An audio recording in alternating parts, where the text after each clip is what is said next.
So this week, Rabbi Yaakov Abuhatzierah looks at the little aleph, right? The book of Vayikra, Leviticus begins with Vayikra, right? And God called Moses, but the aleph of Vayikra is a tiny aleph, an aleph zeira. And you know, we're always trying to wonder what is this alluding to, this idea that we have a tiny aleph. And Rabbi Yaakov has something that I've never read before. He says that that this could be alluding to the fact that, you know, what we learn from the Arizal. The Arizal teaches us that after the sin of the golden calf, Moses comes down. Now, because he's the shepherd, so it's his responsibility. He comes down, he throws, you know, the whole scene that happens there. As a result of the sin of the golden calf, he loses 1,000 lights. Elif or rot. 1,000 lights, beaming lights, I guess is this bounty for the righteous. He loses them. And this is the reason why Rabbi Yaakov tells us on Shabbos there's a special prayer that we say. On the Shacharis of Shabbos we read, Yismach Moshe b'matnat chelko. Right, and Moses will be happy, pleased with his portion. Rabbi Yaakov says his portion, this is the 1,000 lights that he lost, and he gets them back every Shabbos when we read this bit.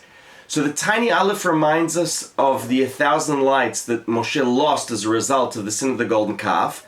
But then every Shabbos when we read Yismach Moshe b'matnat chelko, by reading this, Moshe every Shabbat is getting back a portion of those alephs that he lost, I guess because we are fixing ourselves and he gets his reward. So that's pretty cool. Now the Maggid of Zlotchov, he looks at a different verse. Now again, the Maggid is always heavily into how to do tshuva, how to fix ourselves, and the idea, this golden principle of his, that the Torah isn't just stories, but they are eternal. And the eternal truth means that even if we're reading about the tabernacle and about sacrificial work, there's something applicable to our life. And this week's a perfect example. We're talking about the offering of the olah, right? The common olah that is given, and we're told that, you know, you strip it and then you butcher it, you know, cut it into pieces. So what is this stripping it and cutting it into pieces and then it becomes kadosh, then it becomes holy? How can this be relevant to our lives?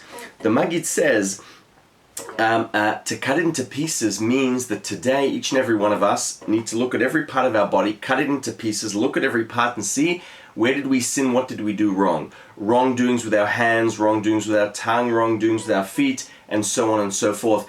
And when we do this introspection and try and fix, then we are ready to be an olah, an offering that sort of goes up to become holy.